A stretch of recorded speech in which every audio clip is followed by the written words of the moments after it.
I've been making video game retrospectives for 5 years now, with subjects ranging from well-known and beloved titles to long-forgotten sequels and spin-offs to personal nostalgic favorites. And Nintendo games always seem to be a comfort zone for me, something I can rely on for a good time. It's probably because I grew up with Nintendo consoles and thus have a lot of memories with these games, but sitting down to replay these titles for this channel, or just because I'm bored, is such a pleasure. But you know, after all the time I've been doing this, I still haven't covered a Super Mario game.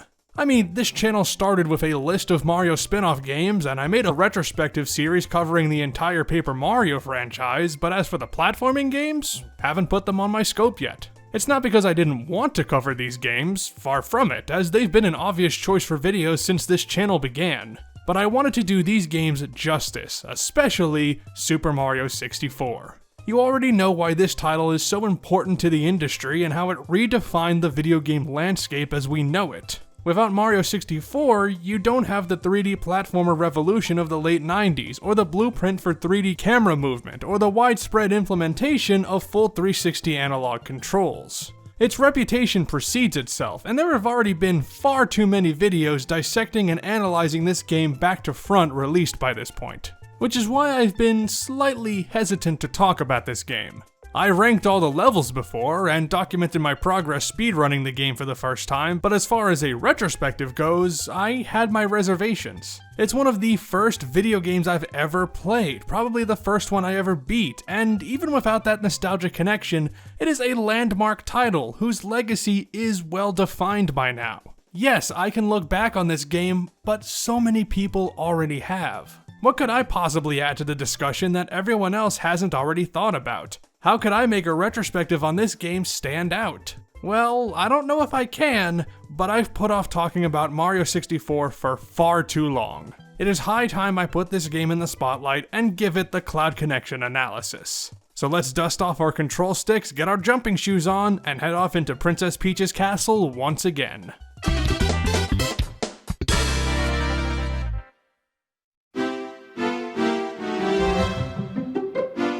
It's 1991, the Super Nintendo and Sega Genesis are fresh on the scene, and the 16-bit era has officially begun, and the platformer genre still reigns supreme.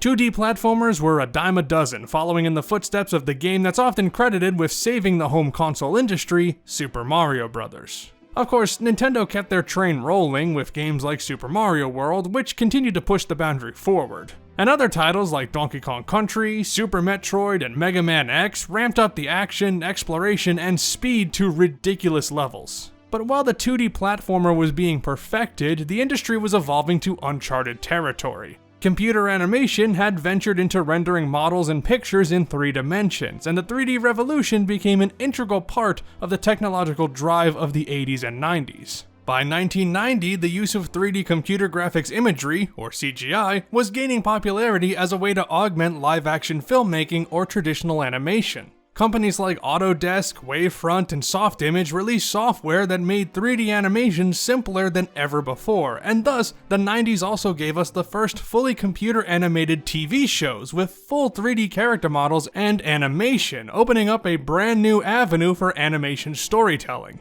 3D was the technology of the future back then, so naturally, many leading video game companies wanted to capitalize on it. There was just one itsy-bitsy problem. No home video game console could render 3D in real time. Displaying a fully rendered 3D image was taxing enough, requiring significant levels of compression and editing to fit onto these early systems. And as for full 3D graphics, no way in hell. But limitation breeds creativity, and many developers went for a pseudo-3D look that still used 2-dimensional images and pixels, but presented them in a way that imitated 3 dimensions. Isometric games are a classic example, flipping the perspective 45 degrees so the characters and objects appear to move forward and backward in addition to up, down, left, and right. While these graphical techniques were clever, it was not true 3D gaming, leaving plenty of room for companies to innovate further. It's debatable as to which game has the distinction of being the first true 3D platformer, however. Many classic examples of early 3D gaming are either mostly 2D or belong to different genres. To see the first true 3D platforming game, we need to head back to 1990 with the French computer game Alpha Waves. Designed by Christophe de Dinachan, also a programming language writer, this game was created for the Atari ST and later ported to Amiga and DOS. And yes, the game is incredibly basic. You're an indeterminable bunch of polygons jumping on flat platforms floating in the air while surrounded by a giant cube, with minimal sound effects and very few objects to interact with. Yet your eyes don't deceive you, this is a platformer with true 3D visuals, albeit with simple colored polygons and no textures. Other true 3D games had hit the market earlier, but Alpha Waves essentially laid the groundwork for moving and jumping in a 3D space. But that's all on a computer, which were often far more powerful than home game consoles. There was no way that the Super Nintendo could run true 3D graphics like this, at least not without sacrificing performance immeasurably. Sure, it had Mode 7 graphics, but these are, once again, pseudo 3D visuals. And while Nintendo was working with Sony to produce a CD-ROM add-on to the SNES, which might have allowed for 3D rendering, that deal famously fell through. How could the SNES run something like Alpha Waves? Well, true to form, Nintendo had the answer.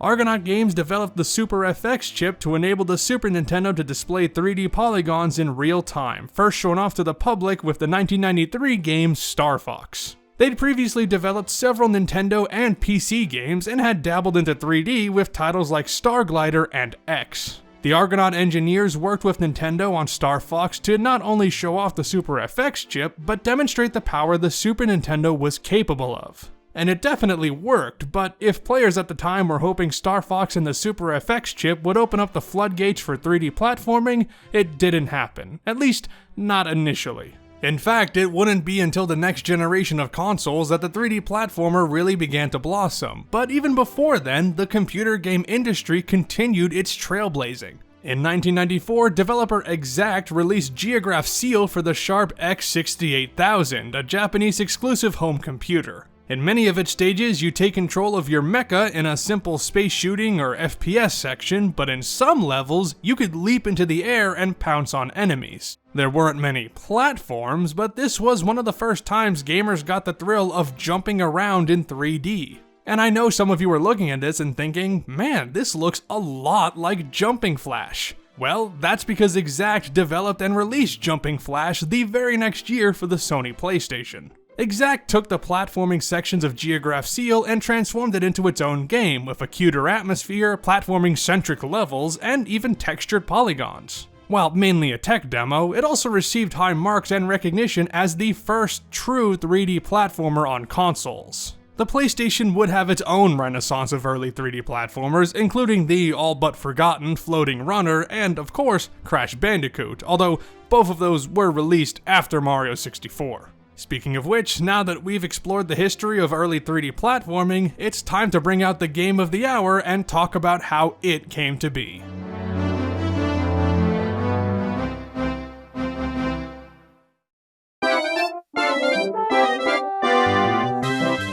The first time the public saw Mario in 3D was at the 1992 Summer Consumer Electronics Show, thanks to the Mario in Real-Time technology. This allowed an actor to capture head and face animations in real time, which Nintendo used to have Mario interact with customers on the show floor, rendered with a Silicon Graphics workstation. It was purely a technological demonstration, but it was notable as the first time longtime Mario actor Charles Martinet ever got to voice the plumber, although he shared acting duties with Nintendo of America's Executive Vice President of Operations, Don James. Hey, you want to see some action? Watch this.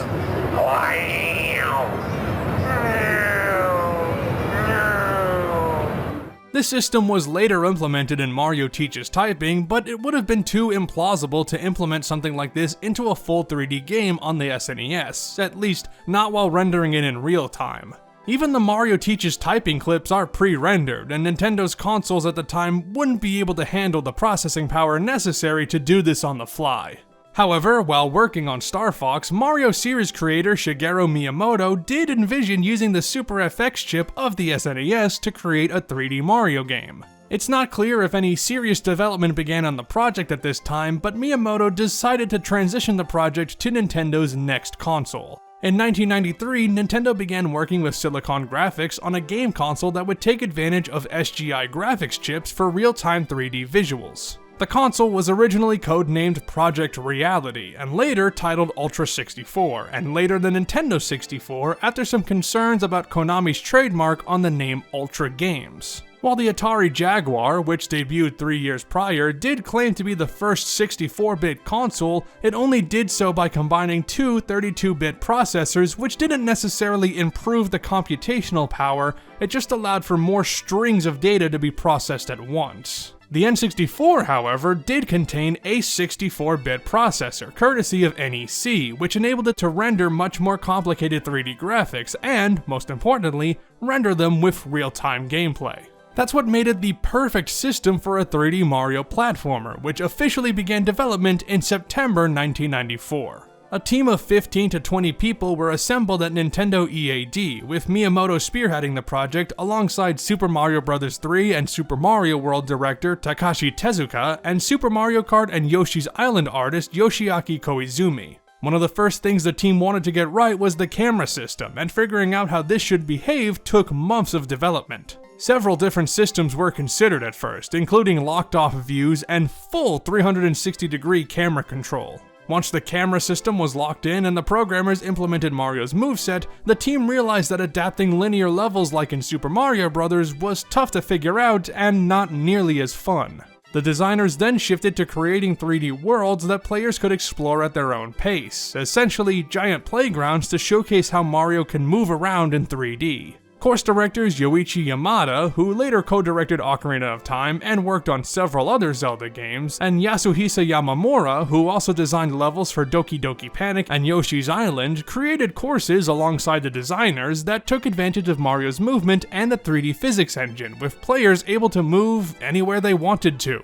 That presented a problem though. How would you reward the player if the goal wasn't to reach the end of the level? The team noted that exploring these worlds made for great opportunities to put in gameplay challenges and puzzles, and thus, it was decided to center the game around Power Stars, an item that players would collect as a reward for completing an objective. This system alone would influence platformers to come more than anything else in the game, creating a subgenre all on its own that would come to be known and derided as the Collectathon. But as for Mario 64, it was first shown off at Space World 1995 with a targeted release for that Christmas, although it was later delayed to summer 1996 after Miyamoto wanted to add even more levels. In fact, the actual number of worlds would shrink from 32 down to just 15, and the game was ready to ship that June. Super Mario 64 was released on June 23, 1996 in Japan, and later released in North America in September and PAL regions the following March. It was one of the year's most anticipated titles, garnering an immense amount of press and preview coverage, and upon release,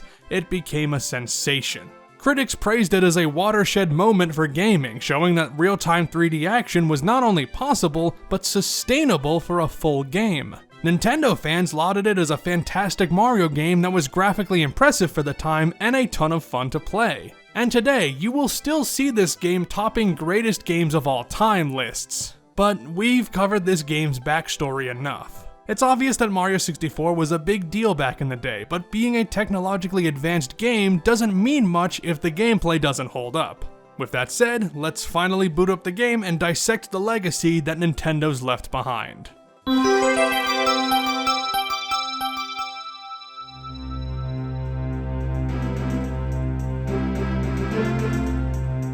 It's kinda silly in retrospect just how much 3D is pushed into your face at the start. The logo jumps at you when you turn the console on, Mario's face careens into the main menu and hangs around, the file select menu has some 3D objects, and then we get a brief tour of the environment before Mario enters the scene.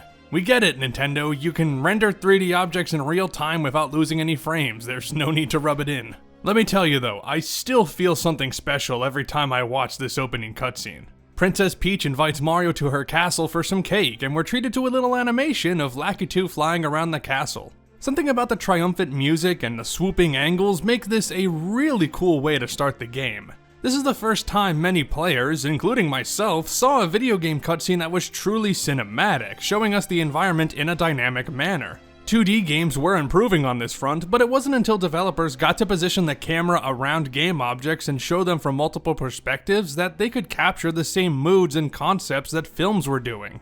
Taking the camera over and under objects was a new thing at the time, even if it seems so passé now. Then Mario arrives via a warp pipe, a familiar element rendered in 3D, and a way to make a dramatic entrance.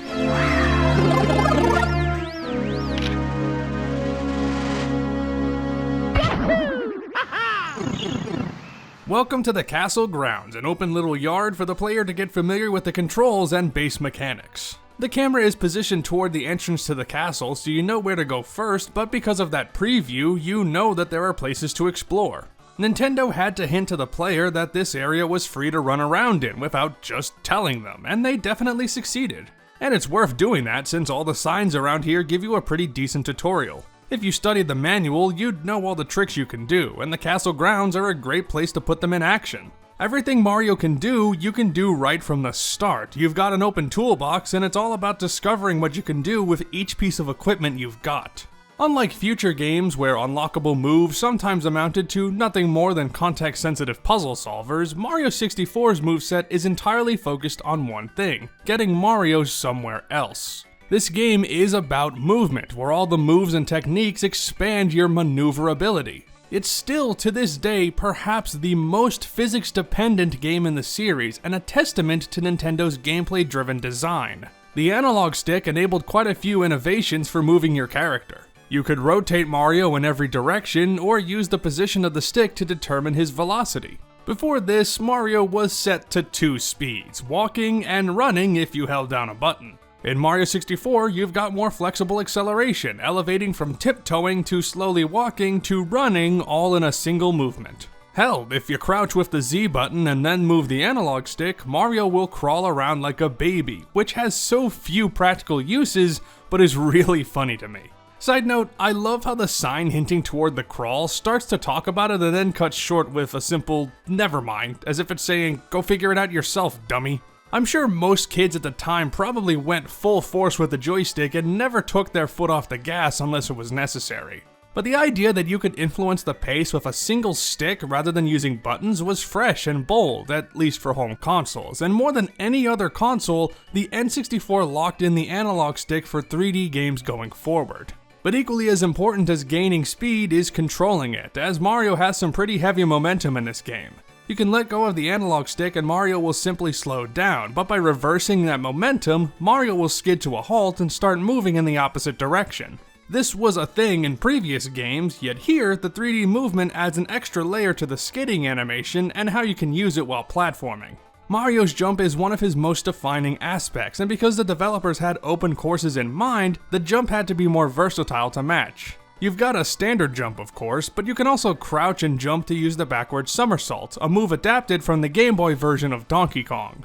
Or you can hit Z in the air to do a ground pound, letting Mario hit switches or enemies on the floor with a thud. Mario 64 wants you to learn its advanced techniques and master them, which is easy enough to do. Even the tougher moves become second nature after a while. Timing and direction are key to nailing them. The double and triple jump require successive A presses when Mario touches the ground, and with enough practice, it becomes a cinch to pull off. Same with the long jump and side somersault, two essential techniques that transfer your momentum into horizontal and vertical energy respectively. One move I never really understood the potential of until much later was the dive, which sends you forward at high speed in the middle of a jump with momentum. I knew it could kill enemies and grant a bit of distance in the air, but that little burst of speed you get can rocket you forward if you time it just right. Perhaps the trickiest to get down in my opinion is the wall jumps, which are a little finicky in places, but are a potent tool to get you to new areas. I wonder if the team knew about the various wall jump glitches you can do in previous Mario games and wanted to officially implement it, although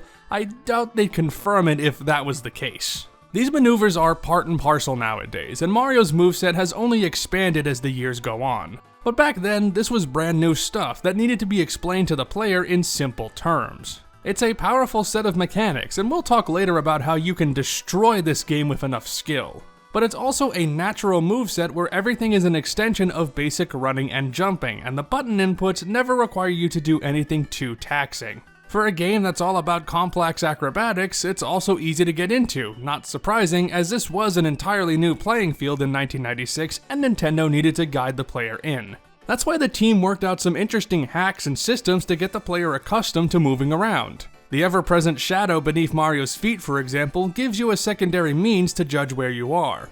It's obviously not realistic, and once people were comfortable with 3D movement that a giant circular shadow wasn't necessary, they were replaced with dynamic shadows that accurately reflected the in-game lighting. Hell, even Jumping Flash had a better shadow that still gave you a good indication of where you would land. But for one of the first 3D games not set in first person, I think this abstraction was the way to go, especially considering that Nintendo appeals to all ages, including the very young. Which leads to another quirk about the gameplay, how there's a physical representation of the camera by way of the Lakitu brothers. As you approach the castle, Lakitu will tell you how to control the camera, which you may have discovered already by messing with the controls. Other 3D games usually fix the camera in relation to the level or character, or you'd be in first person, so you acted as the camera yourself. But Nintendo thought players might have been confused about full camera control, so they came up with Lakitu camera operators that would, ostensibly, follow Mario around and provide the point of view, although this is just an in-universe justification. They're not actually following you. Although they do render the Lakitu inside the mirror room to maintain that illusion, I definitely thought there was an actual Lakitu holding the camera when I was a kid.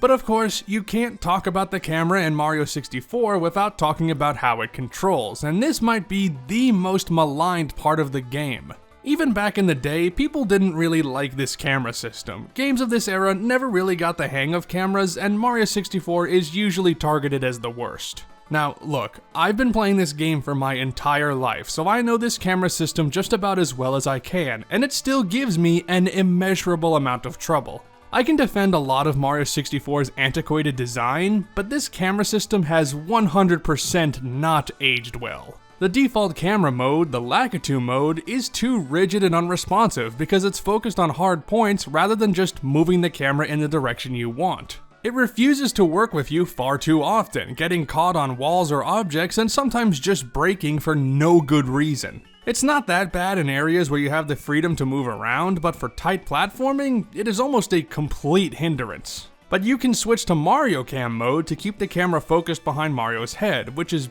better, but not quite there. It defaults to a position that's way too close to Mario to let you see anything, and if you want to turn the camera to Mario's side, it will not cooperate. But it is handy if you need to travel straight ahead or get the camera positioned to a specific angle, so it's definitely got its uses. I'm sure some of you already knew the power of this camera mode, but I'll be honest, this playthrough is actually the most I've ever used the Mario camera. I switched to it quite a bit this time. Finally, we have the fixed camera, and I'm going to be frank, I have absolutely no idea how this is useful.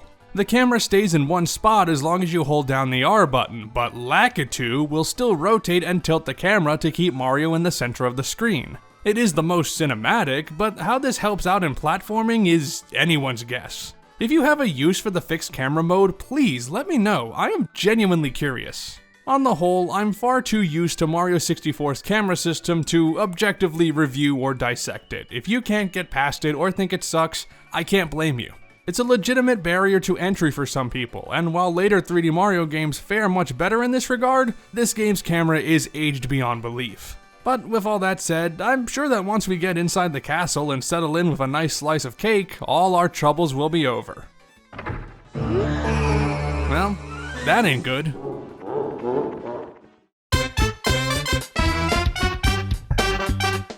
Yes, it turns out that Bowser's kidnapped the princess. Big shock. Anyway, Bowser's also stolen the Power Stars, the items responsible for protecting the castle, and all the toads are trapped inside the walls. But they seem pretty happy about it, so I suppose it's not all that bad. This castle is the hub world for the adventure, which Bowser has taken over by creating worlds behind the paintings and hiding the Power Stars within. This is a nice way to preview the world, although games like Banjo-Kazooie up the ante by theming the entrances around the level. You really only see that with Tick-Tock Clock and maybe Jolly Roger Bay. For the rest, the paintings are indicative of the world, but the castle rooms are pretty plain. The castle isn't that large and is mostly comprised of hallways and large rooms, so you can't get as flashy with the acrobatics. I mean, unless you really know what you're doing. I like the castle, although it's far from my favorite 3D platformer hub world. It's just a bit bland. Effective, but not exciting, if you will. It's all about the worlds behind the paintings anyway, so let's see how all of those hold up. There's quite a lot to talk about, so strap yourselves in. Bob-omb Battlefield was the first world completed for the game, and it's a big open space with a trail to follow, but also plenty of areas to run around. It was wise to make the first objective one where you scale to the top of the mountain, which takes you across the entire map, rewarding you with a boss fight against Big Bob-omb. You won't know where all the shortcuts you can take throughout the level are, nor that you don't have to even do this first. All you've got is the star's name, Big Bob-omb on the summit, and that's all the direction you need. It also introduces how the worlds evolve to reflect completed objectives. The Bob-ombs are engaged in a war with the pink Bob-omb buddies, and that's why there's water ball cannons active all around the level. Once you've beaten Big Bob-omb, the cannons are disengaged and the world is more peaceful. Unfortunately, Nintendo didn't figure out how to change the world in real time, so you get booted out after collecting each star, and when you reload the world and select the next objective, there's suddenly new objects to interact with. With some exceptions though, you don't need to get the first star right away. You can grab them in any order you want as long as you can reach them. You notice the star hidden behind the Chain Chomp's gate on your way to fight Big Bob-omb, and there's nothing stopping you from releasing the Chain Chomp and getting this as your first star instead. It's a shame that you get kicked out every time though, and Collectathons very quickly discarded this and let you stay inside the level until you wanted to leave. Considering how quickly you can beat Mario 64, it's not that big of a deal. I don't even mind having to start from the beginning if you die, because it doesn't take very long to get back to where you were, for the most part. But anyway, let's keep talking about the worlds. Whomp's Fortress is an iconic stage, built around a central structure with several ways to get around. It's more condensed than Bob-omb's Battlefield, as Nintendo expects you to be familiar enough with the game's mechanics by this point to confidently take on platforming challenges. Using wall kicks, long jumps, and somersaults to take shortcuts and climb to the top faster is super fun. It's no wonder why Super Mario Galaxy 2 brought this level back. It's a great world. Gotta say, I find the Whomp King's plight really disturbing in hindsight. He mentions how the Whomps are used as building material, and then you beat him and he's all like, oh, okay, I'm fine being stepped on, and then there's suddenly a fortress where you fought him and you wonder, did he get turned into a building? A mystery will never unravel. Anyway, next up is Jolly Roger Bay, the first water level, and man, I am really starting to come down on this stage. I never minded this one, even though a lot of people don't like how the swimming controls work in this game. Again, this is something I'm used to, but it is very stiff while also being way too floaty. I get that it's water, but I think this is a case of paying too much attention to representing how water behaves. Except for the part where swimming around the water's surface heals you, that is 100% accurate to real life, don't even question it. Another oddity in hindsight that would later be replaced with separate air meters that put extra pressure on you to get out of the water. Anyway, this world has a really calm yet also dark atmosphere, but also a very boring design. You're mostly going down the same path every single time, just getting off at a different point. Add to that the swimming controls and you get a pretty mediocre level. I used to really like it, but I'm getting colder on it as I grow older. And talking about getting colder, let's travel over to Cold Mountain.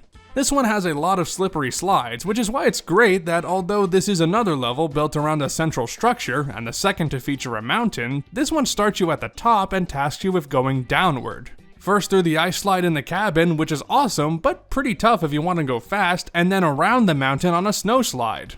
I always grabbed the baby penguin after returning it to its mother to watch her chase after Mario, but I didn't realize until later that you could toss the baby penguin off the edge. That was fun to discover. I used to struggle with getting the snowman's body down to the head as a kid. I didn't quite grasp how it worked and didn't think to pull ahead of the body, instead trying to stay by its side, which meant it would always eventually gain too much speed and get away from me or would injure me too much. It's about this time that you venture into the big star door at the top of the first floor and enter this strange hallway with a picture of Peach at the end. You run towards it and uh-oh, it's actually Bowser. And then you fall through the floor. That definitely surprised me as a child, although I do wonder now when and why Bowser decided to spring that trap on Mario. Anyway, the 3 Bowser levels are some of the more interesting ones because they're strictly linear challenges, semi-adaptations of the castle stages full of hazards, enemies, and unique platforming obstacles. There's no open-endedness, you have to confront Bowser by conquering the challenge ahead of you.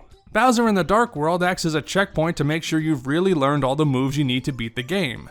Everything in the first 4 worlds has been there to teach the player things: movement in Bob-omb Battlefield, platforming in Whomp's Fortress, swimming in Jolly Roger Bay, sliding in Cool Mountain. Here's where you put everything to the test, or I guess just the first two parts because there's no swimming or slides, but whatever. And then you face off against Bowser himself, picking him up by the tail, tossing him into the bombs conveniently placed around the arena, and then he just leaves like, nah, come fight me again, jerk. And that's the first floor done.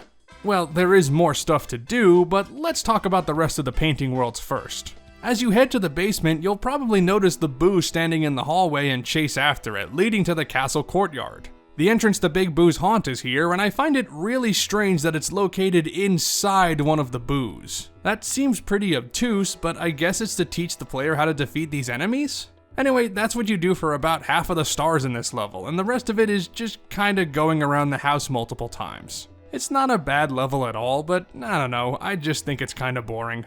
I glaze over this one all the time when thinking about this game, and the camera doesn't do it any favors. Anyway, onto the basement proper, and inside this random tub of liquid metal is Hazy Maze Cave, a level I have never really liked. Annoying stars to grab, a bit of a confusing layout, and just kind of a boring aesthetic. Plus, getting these stars takes longer than they really need to. The red coin mission forces you to use this slow as hell elevator to reach these platforms, and then climb up to take this unnecessary tram ride that just putters you around the room. Riveting. I mean, traveling through the maze is neat, but otherwise, I couldn't care less about this one. It also caused me an excruciating amount of frustration, but let's move on for now. Moving on to Lethal Lava Land, a small world that is also incredibly dangerous. This one gives you an extra incentive to stay on the platforms, lest Mario fall into the lava below. Although you can take advantage of the lava and the fact that it propels you upward to get to faraway platforms in unintended manners. That's the reason why I love Lethal Lava Land so much. It is very easy to cheese with careful jumps, which makes this world go by super quick. And I love shell surfing around this place. Shame the shell only spawns in stars 5 and 6, which I think was done to give you a way to enter the volcano, but I just enjoy tearing up the rest of the level with this. Oh yeah, and entering the volcano in the middle of the world is also a fun little trip. You've got two pathways to venture down, both of which are enjoyable. I mean, the second one relies on some more slow elevators, but the pole jumping and small platforming is pretty intense, and that climb up the side of the volcano is one of my personal favorite sections of the game. Unfortunately, I don't get the same joy in Shifting Sandland. It's a stage that I find pretty lame. I've never found desert levels that engaging, so it was always going to be an uphill battle to grab my attention. I think it's the flat sand textures that really do it for me. It's just so drab and uninteresting. And unlike the other open levels, I think Shifting Sandland doesn't get the best use out of its space and construction. It's just kind of a circle with some closed off sections that make it annoying to get around. The little maze with the tox boxes is cool, but it's also easy to skip past, so whatever. Going into the pyramid isn't nearly as fun as exploring inside the volcano, I gotta say. It's much more tedious to climb up this place thanks to all the slow platforming sections and constant threat of falling into the quicksand, and it's just not a good time. Plus, Lakitu does not know where to put the camera in this level, and even Mario Cam doesn't alleviate the problem. When it's time to head through the next big star door, you come face to face with this giant wall of water that holds Dire Dire Docks, easily one of the worst levels in the game. It's got the same problems as Jolly Roger Bay, but with more tedium, more annoying puzzles and platforming sections, a segmented design that makes navigation tiring, and a whole lot of lag. The worst of it has to be jumping on and off all these poles for the red coin star. When this objective isn't boring, it is frustrating when you have to climb back up again. What happened to all the high-speed thrills of the previous levels? I mean, the aesthetics are great and the docks are pretty neat, but it's bad in just about every other way. Then it's off to Bowser and the Fire Sea, which I think is the weakest of the Bowser levels, but is still pretty good. It feels like the biggest, probably because you're scaling pretty high vertically. If you know my other videos on platformers, you know I typically don't like vertical platforming, but Bowser and the Fire Sea makes it work because there's a bit more room for error. It's still a relatively tough challenge, but nothing you can't handle, and once you so long gay Bowser once more, it's off to the top floor. I don't know why I like Snowman's Land so much. As far as the actual level design goes, it's not that unique, another cone-shaped world where your first step is progressing around the center to reach the top. I can see how people would be annoyed by some of these stars, including bouncing off the whirlies to get over the wall, or using the penguin to block the snowman's big breath. Pro tip, just get on the penguin's head. Actually, has anybody actually tried to walk alongside it? I feel like that's the intended solution, but it's way too inconvenient. This igloo is interesting. It's tiny on the outside, and then it opens up to this pretty large space. I also don't get why the Ba-Bomb Buddy that opens up the cannon is just chilling in here. Some levels have a Ba-Bomb Buddy that will open up a cannon for you to use, and you can launch Mario out of them and reach some great heights. Not always useful, but fun at least. But this Ba-Bomb Buddy is hidden in an area that you need the Vanish Cap to get into, and when I finished talking to him, my Vanish Cap was gone and I was stuck. This is one of the only times in this game I've ever had to leave a level because I was locked out with no way to escape, and I blame it entirely on the Ba-Bomb Buddy. Shame on you. Next up is Wet Dry World, and this level is just strange. It has an intriguing gimmick where you can alter the water level inside this world, first by jumping at a specific height into the painting, and then by finding switches around the world that raise or lower the water. That's pretty cool, but the layout of this world is just bizarre. It's built in tiers, which actually matches the water level mechanic, but in my opinion, it makes collecting stars in this world a little too wonky. Take this shocking Aerolift star, for instance. You're supposed to ride these small platforms to the star, but it is far too easy to just long jump to the star box and claim it that way. By this point in the game, it's already ingrained in your mind how far you can get with the long jump, and your immediate response on seeing this gap is, oh, this is easy enough to clear, not, oh, I need to use these Aerolifts because the star name said so. Or maybe that's just me. I also really despise the secret location star. There's no rhyme or reason for why the secret locations are where they are. You're just expected to walk along every wall or hit every part of the level that looks even remotely off. But the entirety of Wet Dry World looks off, so how do you distinguish which areas are right for this star? Speaking of off, let's talk about this underwater town. Why is this here? I bet this was originally its own level that was haphazardly attached onto the rest of Wet Dry World. That happens sometimes, and the transformation definitely isn't seamless. Let's move on to Tall Mountain, which is certainly a tall mountain. It's kinda nice to see a more organic environment like this after the artificial and weird nature of Wet Dry World, and this level actually grew on me quite a bit while playing this game again. Yes, the platforming is tricky, and sure, it takes a relatively long time to reach the top. But I don't know, if you take careful aim with the camera and know where to skip some annoying sections, it's not bad at all. The objective design is the real letdown, honestly. It's bad enough that 3 of the stars basically amount to just reach the top and do something, but I also don't like how the mystery slide star basically requires you to guess where to go next. This stage isn't really difficult, except for blasting yourself to that star above the mushroom. That one's basically a gamble, but otherwise, it isn't that frustrating. One level I was looking forward to revisiting was Tiny Huge Island, mostly because I didn't really like it the last time I played this game, but I wanted to see if I was missing something. And I was, mainly the correct way to get around the huge island. Just by changing the direction I explored the huge island, I was able to cut down on annoying deaths in that windy area. So that's nice, but I still don't think this level got the most out of its tiny and huge world mechanic.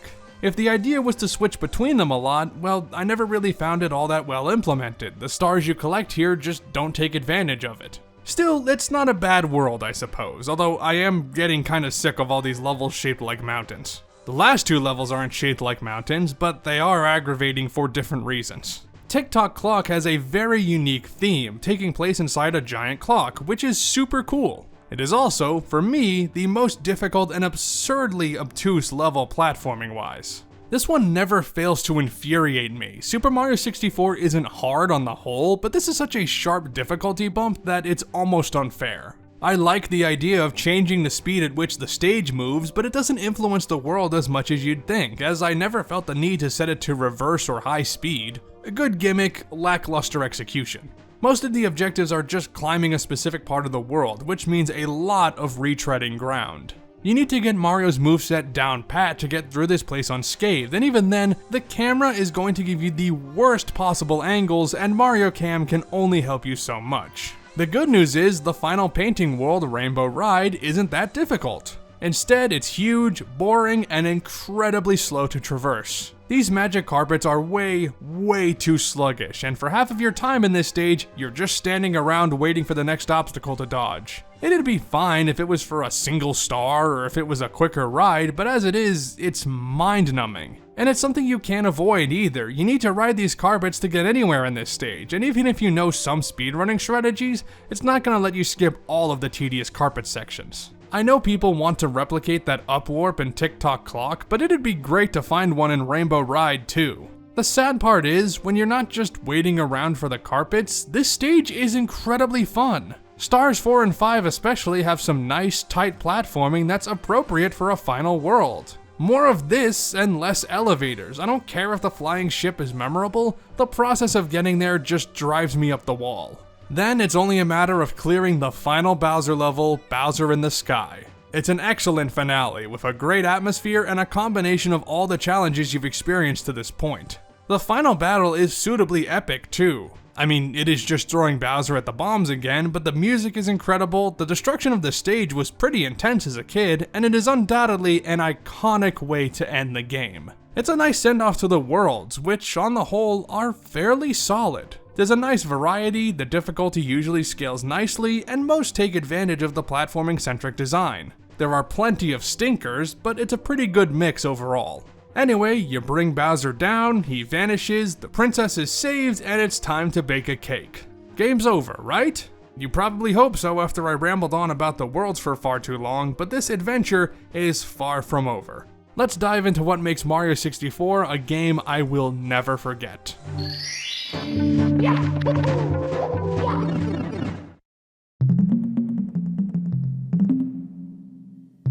Super Mario 64 might just be the most mysterious game in the series, certainly compared to the 2D games that came before it. There's a prevailing air of curiosity and weirdness in both deliberate and unintentional ways. When you have developers jumping headfirst into a brand new space, most of whom had little to no prior experience working in 3D, that's obviously going to happen. You can tell a lot of elements were added just to dazzle the player with 3D effects and animations. Like the eel lunging out at you, Chain Chomp lunging out at you, the Womp lunging out at you. Okay, a lot of it is actors charging toward the player, but that was exciting back in 1996. In a way, it almost seems like the developers were just throwing everything at the wall and seeing what stuck, and given that the world count had to be cut down to more than half of what was created, you can imagine just how crazy Nintendo went with its level designs and concepts. You can see a bit of this by looking at all the various beta screenshots and footage, which gives you some insight into Nintendo's overall process as it evolved over development. Just because this video is already going on long enough, I'm not going to cover any of Mario 64's beta builds or concepts in detail. I might do so in a future video, but I wouldn't expect that anytime soon.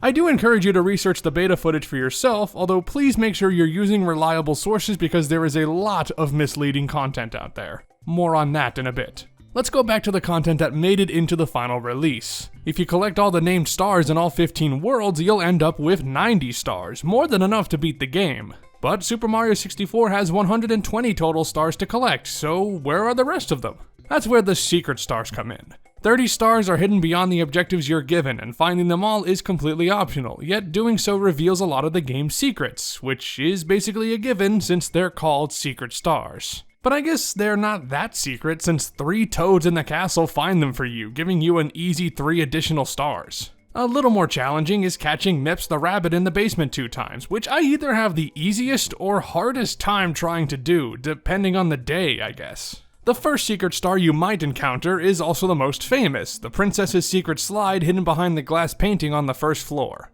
The sign in here literally tells you that something is hidden in this room, and considering the only objects of note are 3 glass windows, you're naturally going to try interacting with them to find one that's not solid at all. Unlike the painting worlds, these stars weren't stolen by Bowser, and that means, I think, that these are installed in the castle by design, so this non-physical stained glass window is not a quirk, it's a feature. But anyway, the slide, it is a quintessential part of the game, and a memorable one to be sure, even if it only lasts for about 20 seconds. I imagine most back in the day found out about this room before they checked out the slide in Cool Cool Mountain, so it's also a phenomenal introduction to sliding in general. There's a few slides in the game, and this one's definitely a good one, even if it is pretty easy. Less easy to get that secret second star for beating the slide in under 21 seconds, although with some speedrunning strats, you can still make it in no time.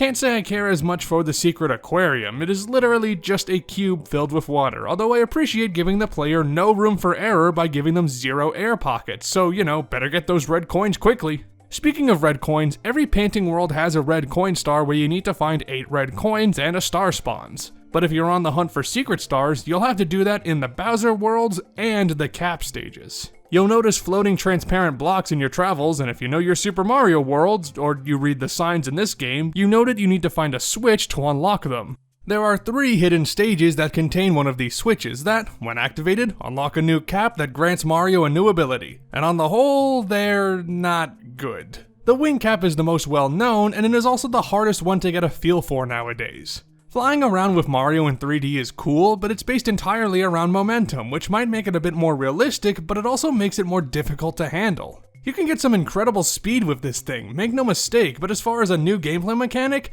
it is unwieldy as hell. Actually, that's why I think Tower of the Wing Cap is a great way to introduce the cap because it has so much open space. If you needed to incorporate the wing cap into a platforming challenge to activate the switch, that would have been far too annoying. That's why I don't like Wing Mario Over the Rainbow, certainly a harrowing challenge involving cannons, wing cap timers, and red coins. It's not too bad if you can get around the wing cap controls, but what should happen if you fall? You end up outside the castle grounds and have to climb all the way back up to the top, which is just irritating. I suppose the metal cap is the best cap in the game, but even then, it's not the most exciting. You can walk underwater and immediately kill some enemies, but that's not exactly the most engaging mechanic, you know? The cavern of the metal cap is pretty cool and designed well around the features you need to know, but still, I don't find it all that great. I'm also not sure why Nintendo hid this one inside Hazy Maze Cave rather than the castle, especially considering how the cavern connects to the castle, albeit only as an exit. Seems like a weird thing to do, but whatever. Finally, there's the Vanish Cap, undoubtedly the most useless one.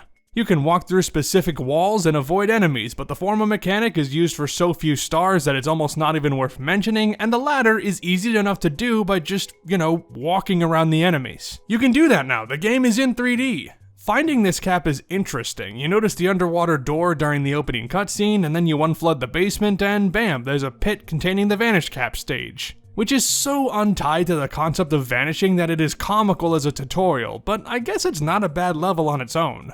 Uncovering these secret stars isn't a huge ordeal. A lot of the pathways to these hidden areas are obvious, and even back in the day, I think anybody could have found these stages without too much trouble. Getting the stars is another issue, of course, but the secret areas aren't very hard at all. Some are annoying, but none are very taxing. But that's only covered 15 of the secret stars, and as for the other 15, well, we'll talk about that later. But beyond the in-game secrets, one of the largest parts of Mario 64's legacy are all the mysteries and rumors surrounding the game. The internet was becoming more widely adopted in this day, and that gave people a way to connect with fans all around the world, which provided a new avenue to discover stuff that they otherwise might not have found on their own. And back then, of course, this gave games a lifespan far beyond their original release date. Super Mario 64 came out during the age where you had to shell out money for strategy guides and couldn't just contact a developer on Twitter and ask them a question. This was the Wild West of internet video game searches, where you had to find that information yourself or take a chance on a tip from a stranger, and there was not just a huge repository of helpful information, but also a ton of false information.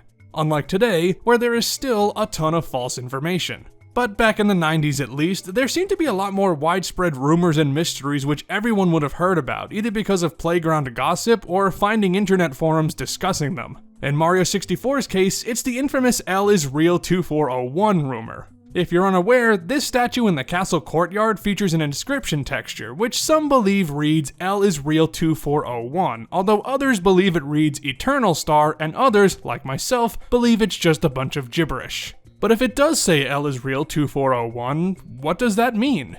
Well, one Mario staple that many noted was missing is Luigi, who was previously playable in every Mario game to date. Nintendo did look into a 2-player mode during development where a second person could control Luigi in real time. It's not known if there would be a secondary multiplayer mode or if Nintendo wanted the main campaign to be fully completable in co-op. Regardless, the developers managed to get a prototype of Luigi running around alongside Mario, but ultimately they had to shelve this feature because they realized they couldn't fit it onto the cartridge. That didn't stop people from asking where Luigi was, and so many were convinced that you could unlock him in some way.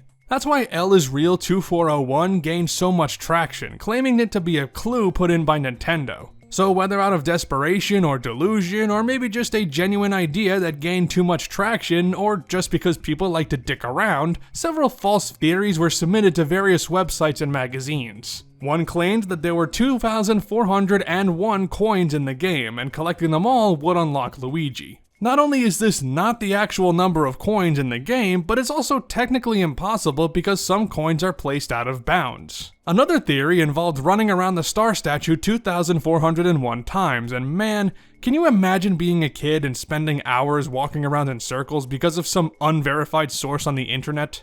Anyway, virtually everybody accepts that L is Real 2401 is a hoax now, but fun fact, there is a Luigi model still inside the final release, which was uncovered in the 2020 Nintendo Giga Leak. That leak occurred 24 years and 1 month after Super Mario 64 released, and I know the conspiracy theorists out there are foaming at the mouth when I said that, but I'm not even going to entertain the idea that it is anything more than a coincidence, so sit down.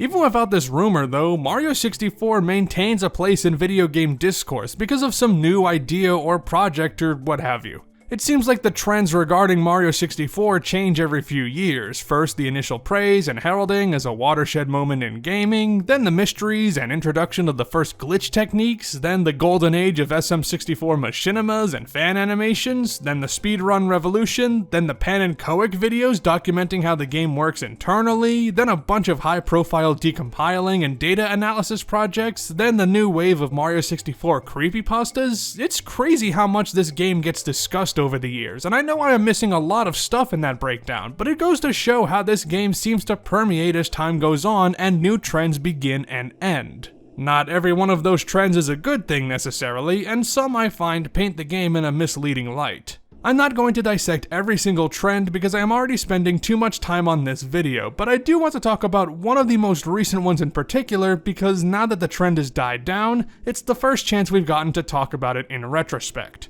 And that is the idea that Super Mario 64 is scary. Obviously, this is subjective. I'm not going to come down on anyone who was scared by this as a kid, but for me, I've never found this game creepy in the slightest. Sure, some of these places have dark and mysterious atmospheres, but nothing in here is objectively terrifying. Even Big Boo's haunt isn't that scary. It's a horror-themed world, yeah, but in the same way that The Haunted Mansion or The Nightmare Before Christmas is about horror, an aesthetic genre rather than a textual one. A setting, not a goal. And I'll say it, I don't even think that piano is scary. Never have, to be honest. The closest I come to being scared by this game is the sound effect when Mario gets swallowed by quicksand, but even then, it's more harsh than terrifying. To me, probably the most baffling idea is that Mario 64's levels feel like they came out of a dream, which many contribute to a supposedly off-putting feeling. And I guess I can see where they're coming from, but this reads like ignoring the context behind the game and where the industry was at. People say that Mario 64 is like a dream because its level design is barely logical, but honestly, I think it's because Nintendo was experimenting with 3D level design when they had only the tiniest of experience doing so previously. Of course it's gonna feel weird and strange. This was a brave new world, and the level designers, and hell, everyone else working on this game, were pioneers, crafting something that had never been done. When you're learning as you go, of course your progress isn't going to look exactly right, especially if you compare it to later 3D Mario titles. As much as Super Mario 64 was revolutionary, in hindsight, sure, it's not the most cohesive. Does that make it unnerving? Not really. And it's not like the previous games were any less strange. We're okay with completely flat worlds of blocks and steps and floating platforms and pits that have no end, but not a creepy cave or a gray and blue town. I'll grant that Mario 64's level design is more abstract and these locations are less defined, but in my eyes, that's because the art of creating a fully realized and functional 3D world had not yet been perfected. And remember, these are trap worlds set up by Bowser to hide the stars. They're not meant to be habitable. If they don't make you feel welcome, well, that's the damn point. I see a lot of comments saying that the castle is creepy to explore, but I guess the bright colors and music that, while not cheery per se, is far from unnerving, prevented me from seeing what everyone else is seeing. And yeah, many of these rooms are full of those so-called liminal spaces, but the artists were working in a new space, and the end result was always going to be weird. Yeah, some aspects of the castle are strange, like this piece of glass inside the basement. The teal color and transparent gradient texture make it immediately striking. But my fascination with this isn't a nervous or an uneasy one, it's just like, hey, this looks neat, even if it is out of place. What really bothers me is how people will misapply that liminal spaces moniker to just about everything inside the castle as if that's what the designers intended. I already don't like the way the internet uses the term liminal space right now since it is so slapdash and uneducated, and I especially don't like it here. Maybe you interpret this long hallway with the boo hovering around as out of place and almost ethereal. I see it as a way to bring your attention to the courtyard once you unlock Big Boo's haunt. There's no plan for it outside of contextualization. Nintendo's just trying to inform you about its mechanics, and when you reduce a bit of game design to, whoa, that's scary, it rubs me the wrong way. I think this is just analyzing something that isn't there. I have a feeling most of the people who say Mario 64 is eerie are only saying it because they've been told so. That's also true of these fake beta builds that are purposefully unsettling. You know, the every copy of Mario 64 is personalized bit. It's a collective of fan-made fiction about supposedly creepy aspects, with a lot of video evidence that's done via mods. And some of these are impressive, taking advantage of the game's programming to create something that feels just real enough, even if you know it's fake. But here's why I think it doesn't work. It has no boundaries and no vision. If this was just a small little confined project, it'd be fine, but like so many things, the internet got a hold of it and turned it into a monster with no regard for quality control. As a result, you've got people running with the joke, and sometimes taking it too seriously, in places where they really shouldn't. When you take this at face value, you're inevitably tainting your perspective on the real thing. And once it disrupts attempts to archive actual information about the game or forever ruins the experience to somebody, it's gone too far. I'm not saying stuff like this needs to end. It's nice that the game continues to stick in the cultural consciousness, but I don't want it to be for the wrong reasons. I don't think it's a coincidence that many of these Mario 64 horror projects and theories popped up during the early stages of the COVID-19 pandemic, when we were all suddenly socially isolated from each other, forced to be alone. And when we're alone, we inject that sense of loneliness into everything we see. We're more attuned to it in a sense. If Mario 64 made you feel scared back in 2020 or 2021, that was likely just your experiences bleeding into your interpretation of events. This is not a criticism. You weren't wrong for thinking like this. But now that this period of isolation is waning and things are opening back up, it's probably best to reevaluate it. Perhaps I'm overanalyzing, but I know that if I didn't talk about this, somebody was going to mention it, and I found it best to address it here. Sorry if it feels like I'm complaining about something that ultimately doesn't matter, but if you're going to talk about a game that you love, I think it's imperative that you address the things that it gets wrong. So hey, why don't we spend some time looking at where Mario 64 falls flat?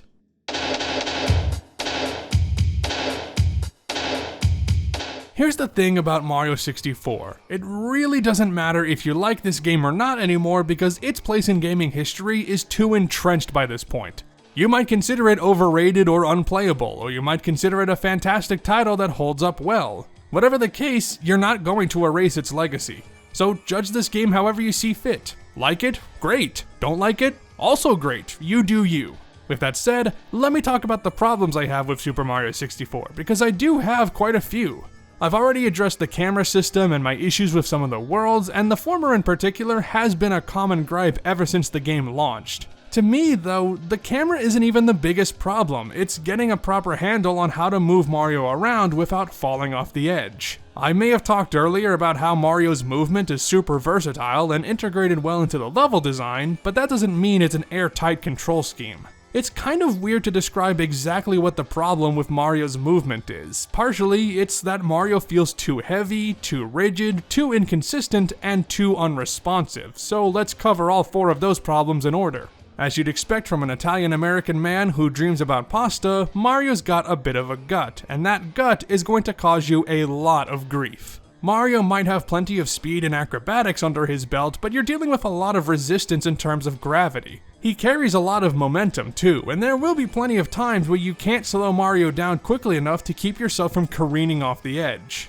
One of my biggest pet peeves in Mario 64 is how the turning works. When you need to turn 180 degrees, for example, depending on Mario's current motion and how you move the analog stick, Mario will either snap immediately toward the direction you want, or will slowly rotate around to the direction you need to go. I'm sure someone who has in-depth knowledge of Mario 64's programming can correct or verify this, but I think what's happening is that the game is looking for sharper degrees of rotation, as close to 180 degrees as possible, in order to immediately shift your direction or make Mario skid.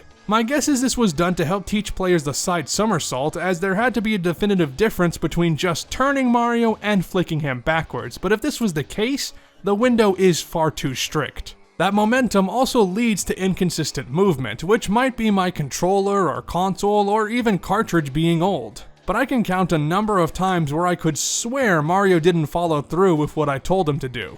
That leads to the fourth issue. This game just doesn't feel that responsive, and the controller has a lot to do with that. Mario 64 was built around the N64 controller, not just in terms of buttons, but also how it mechanically operated. The heavier control stick is not only far less sensitive than modern sticks, but also has grooves to make directional movement easier to handle. Not that you can't play this game on a different controller, it's certainly possible, but you're not going to get the authentic experience. I imagine many people who think Mario 64 is unplayable now tried it via the Virtual Console or 3D All-Stars, where the unintended hardware might have been a huge factor, or at the very least, exacerbated their issues. Granted, I've been playing this game for 27 years, and even I sometimes have problems with the controls on an original N64 console with an original N64 controller, so no matter how you spin it, it is going to be an adjustment. Now, if you're just going through the game normally and moving past stars that you think are too difficult, you can absolutely breeze through Mario 64.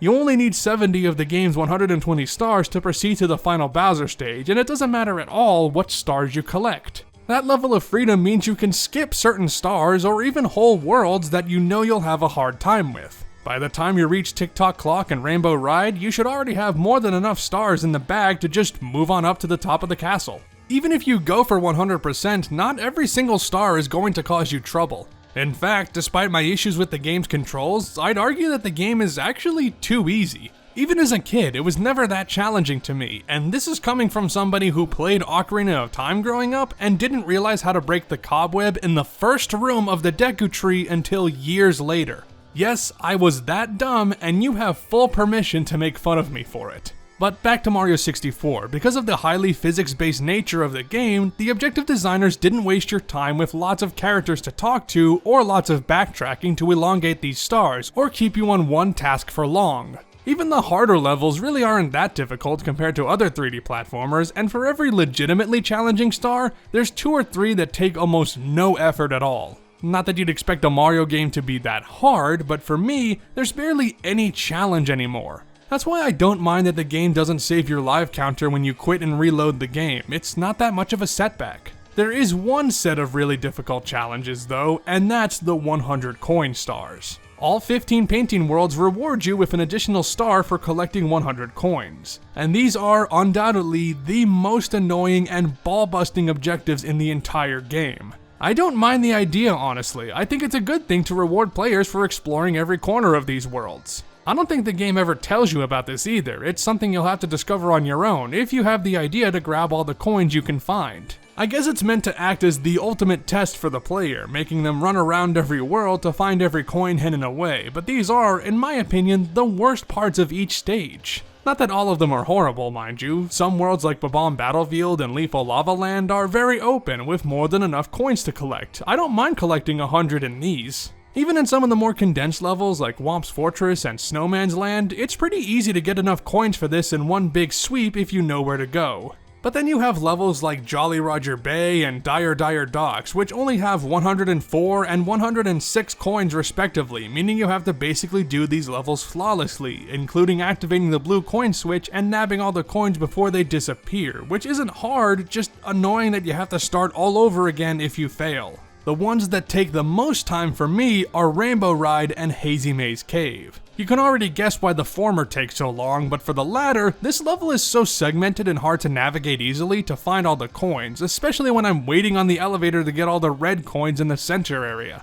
Which made it extremely fun when I collected 91 coins and then adjusted myself in my seat, moving my controller in a way that made my console fall and caused the game to crash. Now, that was undoubtedly my fault and it ran fine afterward, but it was frustrating nonetheless. And as for TikTok Clock, this is the star that really makes me hate this world, and before you say that this star is entirely optional, it's an objective inside the game and you have to do it for a 120 star run, and I died several times trying to get it, so I'm going to complain about it. Now, some of these problems are minor, or ones that I can overlook. I'd argue that the positives far outweigh the negatives for me, and on the whole, Super Mario 64 is still something I enjoy. I'm expecting a lot of you don't agree with that, or maybe you have your own problems, but hey, I can only speak from my experience. And my experience with the game is far from a heavily outdated title, warts and all. Anyway, now that we've covered all the parts of the game that I don't like, let's talk about something far less controversial. Balls.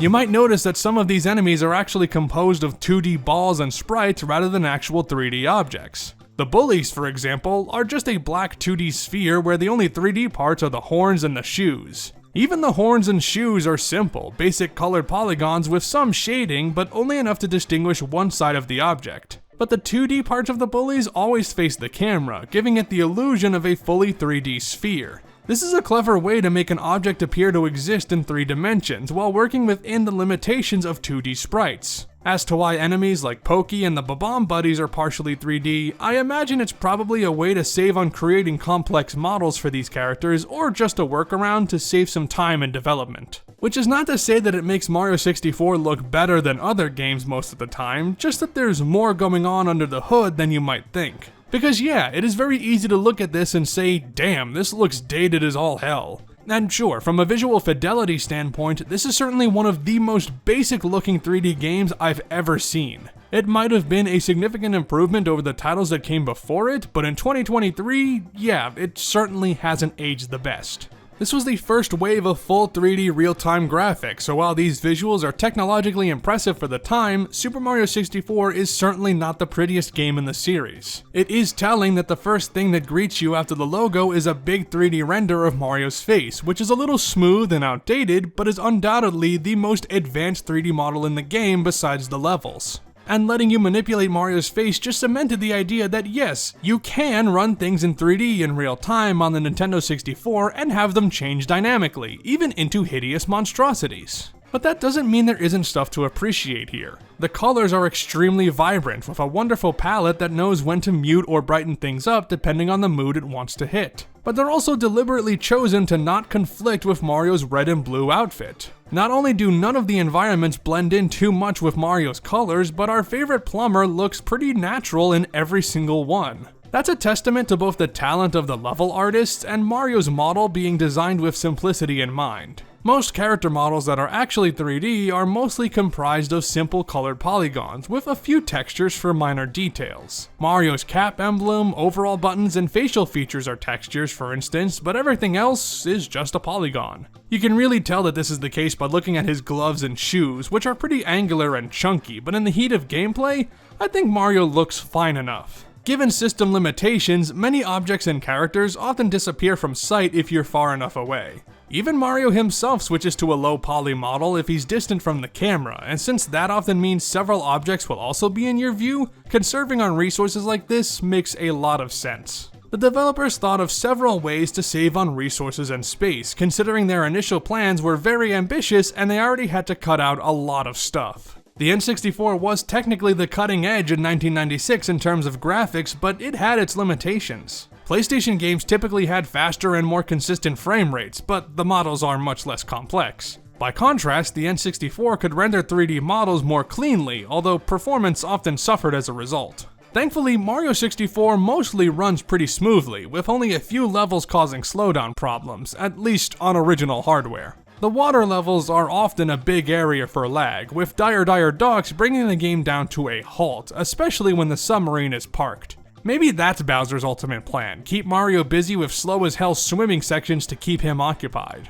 Anyway, the team had to program several unique workarounds to get past system limitations and design a game that looked far more impressive than it actually is. I already talked about Mario's shadow being added as a gameplay mechanic and not a visual one, but that extends to a lot of these shadows actually. Super Mario 64 doesn't have a lighting engine, so to speak, at least in the sense that there isn't an object generating lighting effects that hits the models and creates shadows. I mean, there are objects that you'd think would generate light, but no, all of the lighting is done via the color contrast of the textures and polygons. Let's take this area in Tiny Huge Island for example. I'm standing underneath a surface in a sunny area, so you'd expect that there'd be some kind of shadow where Mario is standing, but there isn't. But then you look at the bridges in Bob-omb Battlefield and they have shadows, so what's the deal? Again, it's all clever manipulation of the textures underneath the bridges, an illusion you can see broken considering Mario and the coins aren't cast in any kind of shadow. And because there's no lighting, that means the level geometry and textures pull all the weight in making these areas work as they do. Since they couldn't rely on any in-game lighting to make the textures pop, it has to be done at the art level before it's even put into the game, putting pressure on the artists to make it all blend together. So yeah, just in terms of graphical fidelity, Mario 64 isn't spectacular. It was dazzling back in the day, but once the hype subsided, you can imagine how people would look at it and think that it looks pretty bad. But this is ignoring the technical prowess that had to go into creating these visuals, and not everybody can appreciate that, but I definitely do. I can point to just about any other N64 game and say that it looks better, either because the level geometry is better, or the animations look cleaner, or the textures are more detailed, or there's actual lighting. Yet I'm also amazed with just how much tech went into making Mario 64 look as it did, and even as the game looks more and more old, it is nonetheless impressive. Graphics are one thing, however. There's also the matter of how Mario 64 sounds, and it's noteworthy on the audio front as well. For the sound effects, it's very cartoonish with a lot of wacky impacts, but also more realistic compared to previous games. You have to keep in mind that back on the NES and SNES, sound effects were completely synthesized. You generate and then manipulate a single tone, and that's all you get. And Nintendo was pretty dynamic with this, matching the tone to the action, like a rising pitch for a jump, a quick blip for a fireball, or a two-note rise for a squished enemy. But starting with the Nintendo 64, it was more feasible to create a full library of sounds taken from sample libraries or manipulated in post-production, then brought into the game as an audio file. Some of these sound effects do seem like they could be synthesized, but a lot of them appear to have layered sound effects that create a bigger boom. I'm not an expert, so I could be wrong about that, but the end result sounds far more advanced than anything the Mario series had produced to this point in time. The most iconic reason is for the first time in a mainline game, Mario had a voice, provided famously by Charles Martinet. Yeah! As I mentioned, Martinet had previously been hired to perform as Mario for showrooms and events, which is where he met Shigeru Miyamoto. Martinet's actual debut as Mario was technically in a 1992 pinball machine, but for games specifically, it was the CD-ROM version of Mario Teaches Typing released in 1994. In the MS-DOS version, published in 1992, Mario was rendered with static pictures and was voiced by Ronald B. Rubin. Congratulations, you made it! The 1994 version replaced Mario's static image with the same Mario in real-time technology that Martinet was familiar with by then, with pre-rendered videos of Mario's floating head guiding players with their typing. Hey, are you ready to Mario size? Okie dokie, you do just like Mario, okay? Martinet's next appearance came in the 1995 PC game Mario's Game Galaxy, also later released as Mario's Fundamentals, a collection of board games that amounts to a fun distraction at best. But Mario talked to you quite a bit during this game, so Martinet really got the chance to make an impression on you, for better or worse. Come here, fishy fishy. Here, fishettes, another book for Mario. But for all intents and purposes, Super Mario 64 was the bona fide debut of Martinet to most of the gaming landscape. And this is true across every single version of the game. Japanese players got the exact same voice lines as North American and European gamers. Martinet's voice is, without a doubt, the Mario voice. You can't imagine one without the other, and even through the N64 sound processing, his performance here is still pretty great. I can't imagine Mario's voice being anybody but Martinet anymore. I'm sure that when he does pass away or retires from the role, assuming Mario is still a thing then, whoever replaces him will just imitate his voice. Anyway, just as noteworthy as Mario's voice is the music, composed and arranged by longtime Mario composer Koji Kondo. This is the last Mario soundtrack that Kondo composed entirely by himself, and his work and influence can be heard even today, but as for Mario 64, I think it's a pretty good soundtrack. Not a great one, but a good one for sure. What brings the music down for me is the quality of the arrangements, and to be fair, that's always a challenge on the N64. The sound font is pretty varied thanks to the processing technologies on the console allowing for more high quality sounds. Of course, the PlayStation and Sega Saturn won the audio battle of this generation thanks to their CD quality audio, and if you just compare audio quality, again, Mario 64 is pretty standard for the console, which is to say, less than stellar nowadays. Like I said, the N64 could render audio samples much easier than any Nintendo console before it, so you could get a semi-realistic piano, or organ, or horn, or drum, or what have you, and play a sequence with all of them at once. That's pretty impressive, but some of these sounds are pretty annoying. I know the Bob-omb Battlefield song is something that everybody looks fondly on, and I like the composition, but I don't know, I'd start to get sick of it after a while. It's the horn and that doo-doo-doo-doot sound in particular that get on my nerves. It takes what should be a super catchy tune and makes it grate on my ears after a while. I also don't care that much for some of the more minimalist tracks. The Big Boo's Haunch song doesn't do anything for me, and while I like how the Hazy Maze Cave track adapts the classic Underground theme,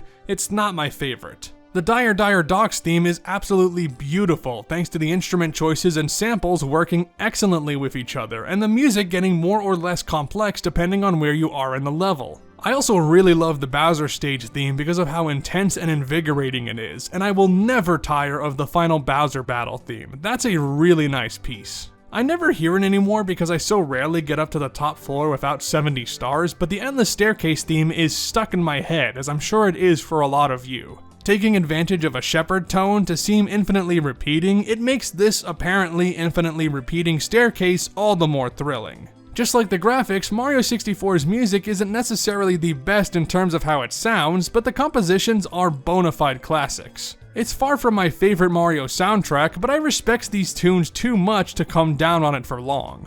And it does make getting every single star in the game that much more enjoyable. And now that we've covered almost everything in the adventure itself, it is time to finally wrap this up.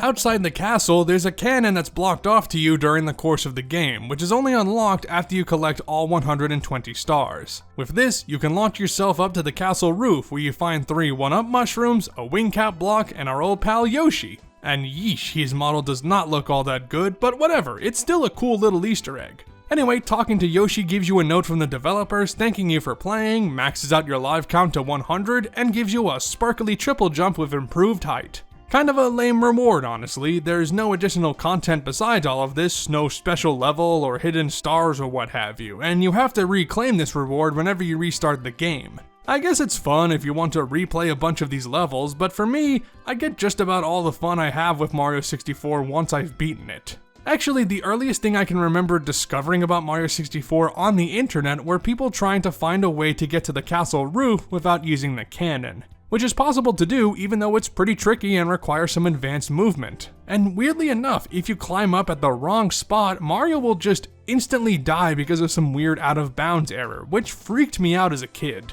But that's a good segue into the final part of Mario 64's legacy that we have left to discuss, the many lives it's had over the years and why people keep playing it. One of the top reasons is discovering and executing tricks and glitches. That castle jump is one of many glitches you can do in this game, because the pure momentum and physics manipulation possible thanks to this game's moveset is nothing short of incredible. And what's great is that many of these maneuvers are pretty accessible, it just requires a solid knowledge of how the game works to pull off some very impressive stuff. Some of it is super useless knowledge that's only applicable to tool-assisted speedruns or top-level speedrunners, but that kind of stuff makes Mario 64 stand out from other 3D platformers of the era. There's a reason why this game remains one of the top mainstream 3D platformers on the speedrun scene, with only Super Mario Odyssey coming even close to beating it. Because Mario 64 is completely based on physics and momentum, it is a heavily execution-based speedrun where you can do incredible things just by memorizing movement patterns and putting in tons of practice. There are several videos that document the history of Mario 64 speedruns and the various techniques used, so I won't go far into it here. It is a very historied and detailed sport that definitely warrants your attention. A few of you may remember the time I recorded Mario 64 16-star speedruns for a whole week, learning the route and doing runs for 7 days to bring my time down. I haven't touched the run since then, but I decided to dust off my speedrunning gloves and give it another shot. Long story short, I couldn't remember how to do the MIPS clip, so I gave up partway through. But even if you're not speedrunning this game, there are still so many ways you can access it now. It's been released on virtual consoles from the Wii all the way to the Switch, and while you can't buy this game anymore, it got a full Switch re-release through Super Mario 3D All-Stars. Even before that though, there was the 2004 remake Super Mario 64 DS, which was, true to its name, Super Mario 64 on the Nintendo DS. I'm sure I'll cover this remake in detail at some point. I have a lot to say about this as well, and there is a lot of unique content, but we've already gone on for too long.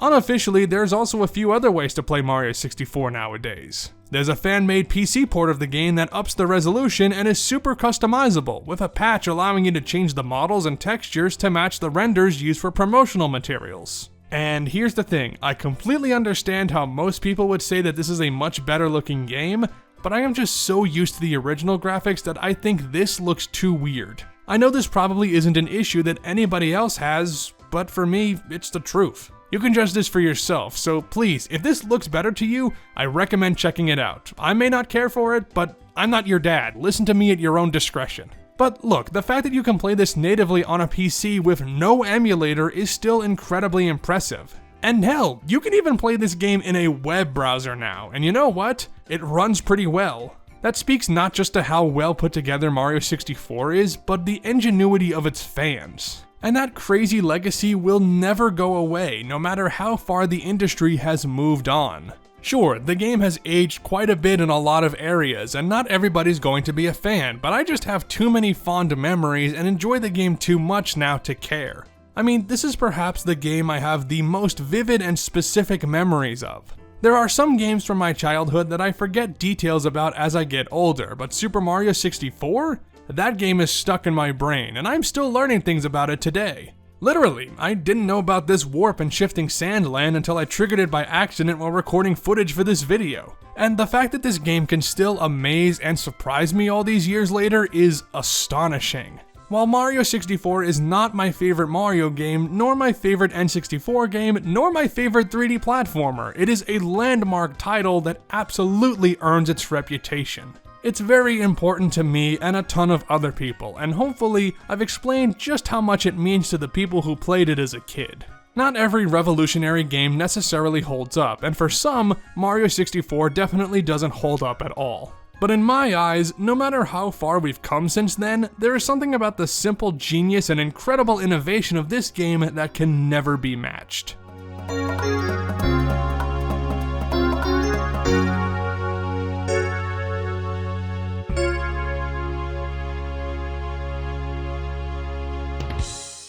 Thank you so much for playing my game. Hey, thanks for watching this way too long video on Super Mario 64. If you enjoyed it, give it a like and a comment and subscribe if you want to see more.